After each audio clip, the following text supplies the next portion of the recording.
तर राम राम मंडळी, पुन्हा एकदा स्वागत आहे तुमचं एका नवीन व्लॉग मध्ये. आणि आता 12:30 वाजलेले आहेत. आज एक घाट बंद, कारण तो का त्या तिथे तो जो पॉइंट आहे ना, तुम्हाला दाखवतो. हे जे पोकलेंड उभे राहिलेत ना, त्याच्या बॅक साईडला एक वॉल दिसते का तुम्हाला? हो का, ही वॉल त्याच्या शेजारी आज आहे ब्लास्टिंग. ठीक आहे, म्हणजे ज्यांचं काम आहे ना, आपलं गाडी ज्यांच्याकडे चालली त्यांचंच ब्लास्टिंग आहे. 12:30 तर वाजलेले आहेत. आता किती वाजता ब्लास्टिंग बुडवतात काय माहिती. सगळ्या गाड्या बिड्या बंद केलेले आहेत. पोकलेंड अलीकडे आलेले आहेत, म्हणजे नाही का आडोशाला पोकलेंड वगैरे आलेले आहेत तिथं. आणि बघा इथं आता ही गाडी लावली ना, बघा वरती दिसतंय का इथं? बघा तर इथं एक ट्रॅव्हलर लावलेलं आहे. ठीक आहे, तर इथं ही ब्लास्टिंग आहे. आता आपली गाडी भरती आहे मुरुम, कारण मध्ये रोड खोदलेला आहे. आता तिथं फिलिंग करायचं आहे ना, त्याच्यामुळं आता आपण खाली जाणार, वजन करणार, परत वर गाठावर येणार आहे. आता फक्त आपल्याला सोडतात का नाही ती माहीत नाही, कारण घाट नक्की कुठून बंद केलाय. खालून बंद केलाय.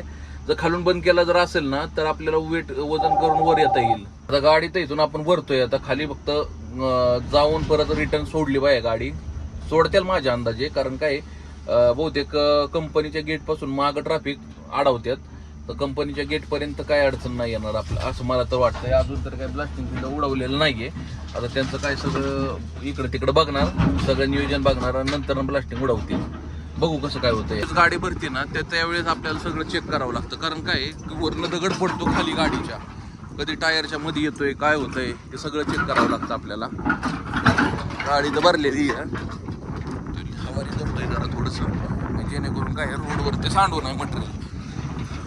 सगळं बघावं लागतं, कारण मटेरियल ज्यावेळेस पडतं ना वरनं, तर त्यावेळेस नाही ते काही दाबलेलं आहे पण दाबलेलं आहे, नाही काय अडचण. भरलेली बऱ्यापैकी गाडी, एक दोन बकेट टाकलं की क्लिअर होऊन जाईल. तर काय ब्लास्टिंगचा मुवमेंट कॅप्चर करायला आपण नाहीये, कारण आपण निघालोय गाडी भरून खाली, त्यामुळे ब्लास्टिंगचा मुवमेंट काय कॅप्चर करता येणार नाही आपल्याला. अख्खा रोड मोकळा आहे बघा, सगळं ट्रॅफिक अडवलेलं आहे सगळं. आता या रोड मध्ये आता सध्या आपणच आहे. मित्रांनो, आता आपण निघालोय घरी. 5:15 वाजलेले आहेत. आता लवकर निघालोय घरी, 6:15 जातो आपण, पण आज लवकर निघालोय घरी. तुम्हाला जर म्हटलं होतं दाखवतो म्हणून, नाही का, आपण ते काय दाखवायला टाईम नाही गावला. गाडी वगैरे खाली केली, तुम्हाला मी दाखवतो कोणत्या पॉईंटला गाडी आम्ही परत रिटर्न येत होतो. या रोडनं परत आपली वरती गाडी जात होती. आणि पुढं जिथं काय चढ आहे ना, जरा हा पूर्ण चढ आहे, त्याच्यामुळं मग व्हिडिओ काही काढली नाही मी. दिसत नाही, पण ॲक्च्युली मध्ये चांगला चढ आहे. गाडी लोडिंगची असते ना, पूर्ण 50 टन गाडी असते, त्याच्यामुळं काय होतंय व्हिडिओ वगैरे एक हातात मोबाईल तर नाही, या गाड्या चालू राहणं, त्याच्यामुळं मी काही वरती येताना दाखवलं नव्हतं तुम्हाला. पण आत्ता मोबाईलमध्ये दाखवतं की नक्की कुठं ही करत आहेत. आम्ही अनलोडिंग करतो. आणि ही बघा, ही इथं चाललंय ना, तर हे जाळे मारायचं काम चालू आहे मित्रांनो. तर त्यासाठी ते ही करतायत, रॉड वगैरे ठोकायचं काम चालू आहे. आणि इथं पुढं गेलं का नाही, ते म्हटले होते की आता बोल्डरची ट्रिप भरा, म्हटलं परत बोल्डर भरा, त्याला टाईम जाणार, त्यापेक्षा म्हटलं नको जातं भरायला, मला आता घरी जावं. तर तुम्हाला मी दाखवतो की कुठं चिक आपण खाली करत होतो. आता हे जे ग्रेडर आणि रोलर दिसतोय ना, बघा इथं या ठिकाणी आपण खाली करत होतो. आता वर माल येऊन निम्म्या घाटामध्ये हा पॅच त्यांनी काल उकारला पूर्ण डांबरी, आणि आज ग्रेडिंग वगैरे करून बघा, त्याच्यात मुरुम वगैरे भरायचं चालू आहे. आता हा पॅच तयार करतील लवकरच. हा व्लॉग स्टार्ट होतोय 2 दिवसांनी, म्हणजे आज दुसरा दिवस आहे. जो पहिला होता तो 2 दिवसापूर्वीचा होता. तुम्ही म्हणत असाल की 2 दिवस व्लॉग का पडला नाही, त्याचं कारण विषय असा होता की परवा दिवशी असं झालं, संध्याकाळी 6:30 दरम्यान साधनाला फोन आला की तुमची प्रांजल पडली या, आणि तिला दवाखान्यात आणले.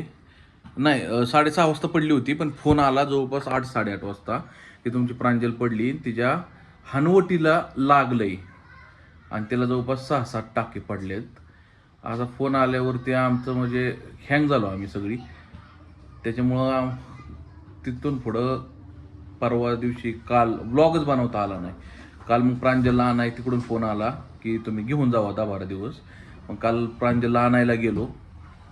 तिला बघून असं वाटलं की बुवा नाही काही न्यायची गरज, पण तिचे सर म्हणले की सकाळी तिचं मुलींचा धक्का लागला इथं. काय होतं, एखादी गोष्ट जर लागली तर ती आंधळीच होती नाही का. जोपर्यंत ती बरी होत नाही तोपर्यंत त्याला काय ना काय कुठल्या ना कुठल्या परिस्थितीत त्याला दुखापत होतच राहते. तर ते टाकायच सर म्हणले की वल्ल येतं, जोपर्यंत ते वाळत नाहीत नाही का, क्लिअर होत नाही तोपर्यंत काय त्याला आणू नका. आणि तिला काय आता भिजवायचं नाही, भात नाही खायचा, काय नाही खायचं, कारण टाकी इथं पडल्यात. तुम्हाला मी दाखवतो. इकडे घे प्रांजल.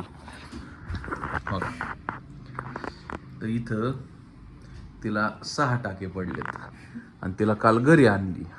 त्याच्यामुळे मित्रांनो काल पण व्लॉग नाही बनवला, परवा पण नाही बनवला, डायरेक्ट आज बनवतोय. आणि परवाचा व्लॉग आज आपण कंटिन्यू करतोय मित्रांनो. आणि ही जवळपास तिची 3री वेळ आहे मित्रांनो तिथंच पडायची. पहिली पडलेली ती खून दाखवतो तुम्हाला. हो का, ही जी दिसतंय इथं हे पहिले खून आहे. त्यानंतर तिथंच पडली होती हो का इथं खाली, ही 2री खून. आणि आता ही 3री खून. मग 3ही वेळेस तिथंच पडली प्रांजल. नाही 3 वेळेस, ही 3री वेळ आहे. आणि एक इथं एक आहे ही हो का. म्हणजे तशी ही 4थी वेळ, पण एका जागेवर 3री वेळ आहे. आणि तसं म्हणायला गेलं तर ही 4थी वेळ आहे हो का. इथं पण त्याला टाकी येतं. म्हणून डायरेक्ट आज वाईज मनस्थिती झाली, व्यवस्थित मन वाटलं, कम्फर्टेबल वाटलं, म्हणून तो व्लॉग आज कंप्लीट म्हणजे नाही का कंटिन्यू करतो. या ही इतकं उद्योग करून घेते ती. बरं ही जवळ नाही ना मित्रांनो, इथून एवढ्या लांब जायचं, काय झालं काय नाही. आता शेवटी सैनिक स्कूल आहे. साधनाला म्हणलं होतं काय नाही होणार एवढं, असू दे, पडणार झाडणार सगळं काय होणार. प्रत्येक वेळेस आपण पळत राहणार आहे का. पण तिच्या शाळेतूनच फोन आला की काय होतंय, मुलींचा चुकून वाकून जर धक्का लागला तर परत ती वाढण्यापेक्षा तुम्ही आपलं घेऊन जावा आणि 8-10 दिवस ठेवा आणि 8-10 दिवसांवर घेऊन या. आणि त्याच्यात तिचे मंगळवारी पेपर चालू होते. मंगळवार बुधवारचा पेपर दिला आणि बुधवारी कार्यक्रम केलाय. तरी सुद्धा काल सकाळी जाऊन तिनं काल पेपर दिला या गुरुवारी. आज शुक्रवार आला मित्रांनो. बोलत होते की नको दिवस तुझे पॅरेंट्स नाही. मग मी बोललो की मॅम राहू द्या, पप्पा थांबतील, पण मला पेपर द्यायचा, मला पेपरला घेऊन जा. होय ना. मॅमने थांबवलेलं मला. त्याच्यानंतर मॅम आल्या आणि बोलले की चल द्यायचं ना तुला पेपर. शाळेत नेलं मला. होय ना. पेपर चालू झालता 20 मिनिटं झालते पेपर चालू होऊन. होय. त्याच्यानंतर पेपर संपला, मला अजून 20 मिनिटं दिले. वाढून दिलं. मला सर म्हणले की तिला टायमिंग वाढून दिला या. आणि आजचा जो पेपर होता तो तिचा कॅन्सल झाला. आता ती इथून गेल्यानंतर न सर म्हणले की तिचा पेपर आम्ही घेतो, फक्त तिला अभ्यास करायला हवा. आणि साधनाला पण सांगितलंय की सरांना फोन कर आणि काय रोजचा अभ्यास असेल तो मागून घे सरांकडून तेवढा 8-10 दिवसासाठी. तर बघू, त्यांना आज फोन करून बोलतोय आम्ही. आता येईल 10-12 दिवसाचं दुखणं झालेलं आहे नाही का. बघूनच तोंडाला पाणी आलं ना. तर आत्ता बनवतोय आपण गुलाबजाम. म्हणजे मी ज्यावेळेस घरी आलो होतो त्यावेळेस साधनानं पीठ मळून ठेवलं होतं. मग साधनाची आई पण आली होती, आमची आई पण आली होती प्रांजलला बघण्यासाठी. तर त्यावेळेस संध्याकाळी दिवसभरात हॉटेल बंद होतं, संध्याकाळी तिनं खोललं हॉटेल. मग त्यावेळेस ते राहिलेलं पीठ तसंच ठेवलं. आत्ता ती डबा द्यायला आली होती त्यावेळेस ती म्हणली केवढं तेवढं गुलाबजाम तळा. ते म्हणजे थोडं बनवलं होतं, म्हणजे प्रांजलनं बनवलं होतं. हे बघा कसलं फुगल्यात. आणि आत्ता आपण जे बनवलेलं आहे ते बघा का, जस्ट 1 नंबर बघू शकता. आणि इकडं एकदम बारीक गॅसवरती चाललंय मित्रांनो. म्हणजे बारीक गॅसवर काय होतं की पार आतमध्ये पकतं ना गुलाबजाम, आणि बाहेरून मस्त पैकी असा गोल्डन ब्राऊन कलर यायला चालू होतं. सांडलं गेलं हो का. आता ही आत्ता बनवलेलं गुलाबजाम मित्रांनो 1 नंबर ना. फक्त हे काय केलं, प्रांजलनं बनवले होते छोटेच, पण ते फुगून बघा केवढे झाले. ते मगाशी बनवले होते 7-8-10, मग हे आत्ता आपण बारीक बारीक बनवले ते पण बघा केवढे मोठे फुगलेत. बघा साईज बघा त्याची. तळल्यानंतर ना त्याची साईज किती होती या, आणि त्याच्यानंतर ना पाकात टाकल्यावरती किती मोठी होती या. तुझं काय, तू अभ्यास केलास का? हा, अभ्यास नाही केला आहे ना.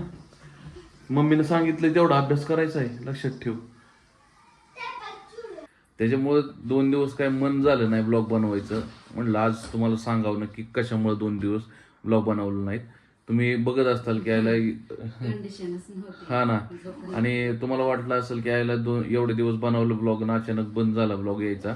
तर तसं नाही आहे मित्रांनो, काही ना काही तर थोडी अडचण आल्यामुळे ती की त्यासाठी व्लॉग नाही बनवला. तर मित्रांनो हा व्लॉग कसा वाटला कमेंट करून नक्की सांगा. आवडल्यास लाईक करा, शेअर करा. चॅनलला नवीन असेल चॅनलला सबस्क्राईब नक्कीच करा. भेटूया अशा नवीन व्लॉगमध्ये. तोपर्यंत राम राम.